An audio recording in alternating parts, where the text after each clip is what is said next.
Hello indie game fan, more releases and updates that dropped out of nowhere, beginning with Ninja Soul, a pixel art roguelike platformer that looks fantastic, with fast-paced action and powerful looking attacks and abilities. There is a loot and equipment system that changes up your abilities within the run, where there are additional difficulty levels and permanent upgrades as you complete runs as well, making this of interest, but controls are a little floaty in this.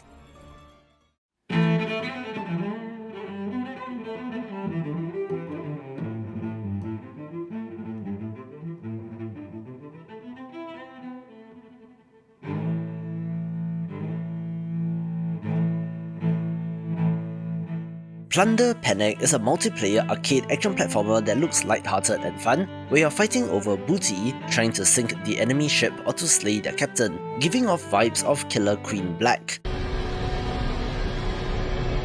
There is support for up to 12 players at the same time, even having modifiers and different levels, providing plenty of content and seems rather underrated.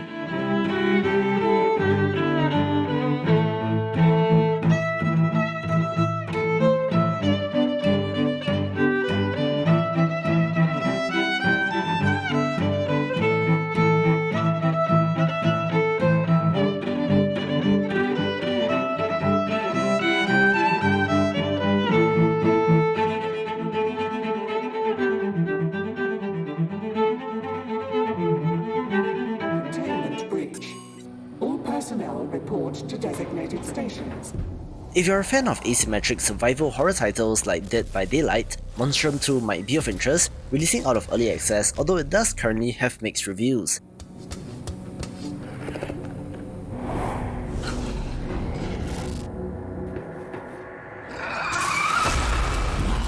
It's prisoners versus the monster, where the prisoners are trying to escape from a procedurally generated sea labyrinth, while the monster, also player controlled, hunts them down, with a variety of such creatures as well.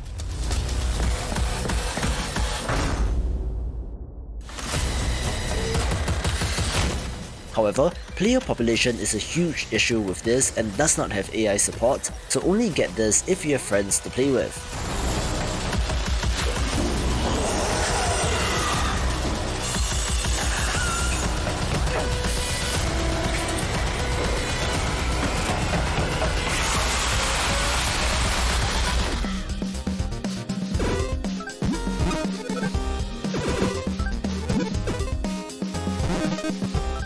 I do enjoy the occasional psychedelic or trippy title to zone out to, which goes extremely well with flow state games, and such is the case with MOONPONG, Tales of Epic Lunacy.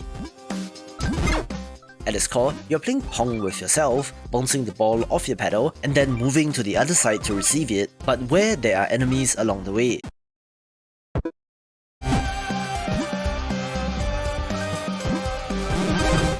This is a roguelite as well and is different from the usual offerings, making this worth a look.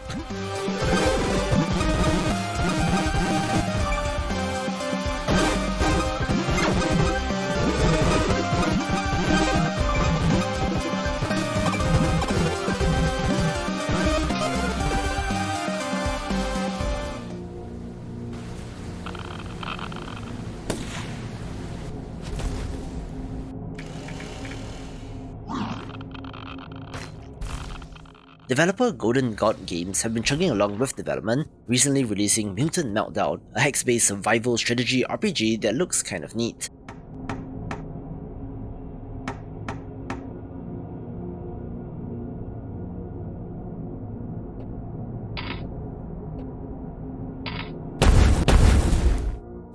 You're assembling a band of survivors who are trying to survive in the wasteland, with a whole bunch of mutants to contend with, but I'm very curious about the future projects of this developer.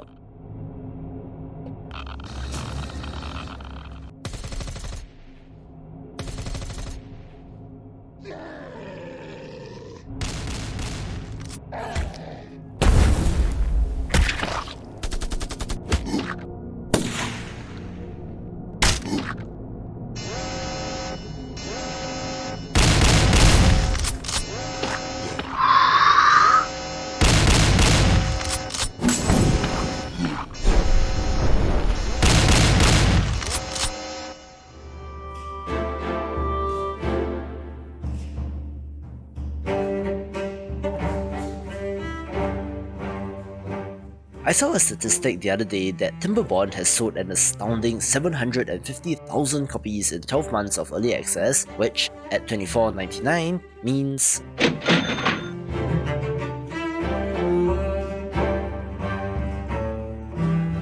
This is super impressive for a city builder survival title and goes to show how awesome and influential indie games can be when they just released Update 2.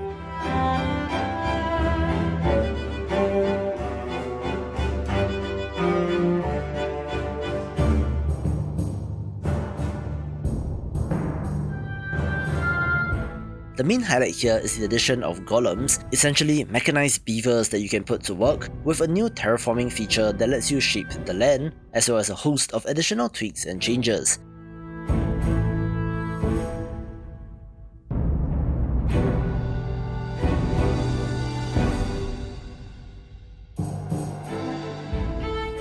If you're not familiar, this takes place in the post-apocalypse where humans were wiped out, with industrious beavers inheriting the world, using their engineering knowledge to create buildings and settlements, looking to become one of the best.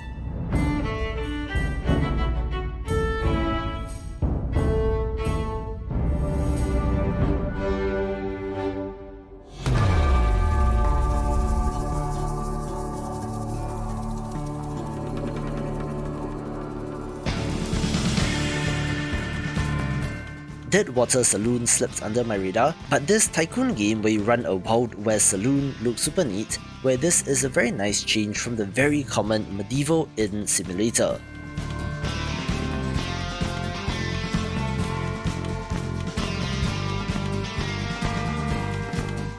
In addition to the usual tycoon stuff like customizing the furniture and stocking up on resources, you're able to form relationships with the townspeople and have to deal with random events like bandits rolling into town, and even have a larger part to play as the town develops around your establishment, being for fans of the genre.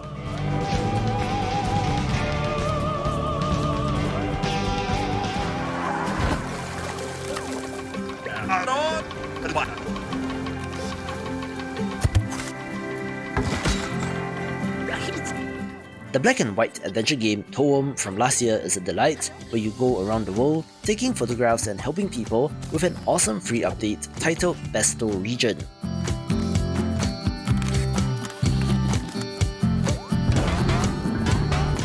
This is the second and last major update for the game, with the new region adding 1 to 2 hours of content, with activities like treasure hunting, a carnival to attend, and even allows you to share scary stories around a campfire, with new characters and new quests being a wonderful ribbon to tie up this game.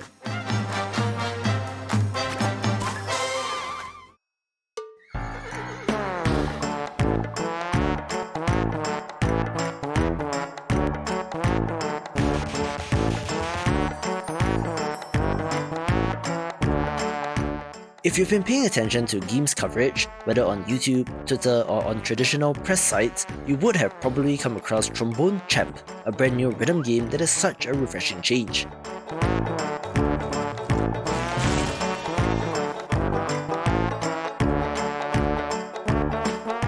Yes, while it does have a note highway, you're not pressing buttons, but rather moving your cursor vertically, but the highlight has to be the trombone, objectively the funniest instrument since it can make weird sounds, where it's almost as fun to hit the notes wrong and to hear off-key renditions of classics.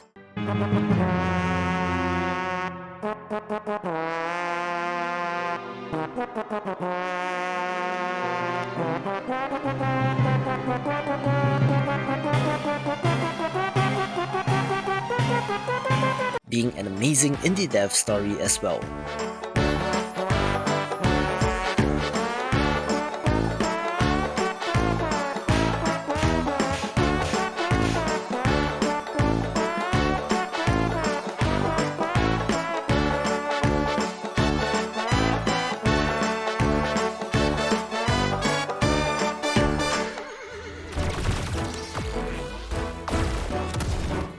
I mentioned Astro Ascent when talking about the best games of this year, where they released the Coral Archipelago update, which adds a whole new bunch of content, including one new hero, one new world, two new Zodiac bosses in Scorpio and Pisces, as well as new spells, enemies, traps and more. The developers even credit the community for some of the ideas implemented, which is always nice to see, but this is also shaping up to be excellent, so watch this video for more of the best of 2022.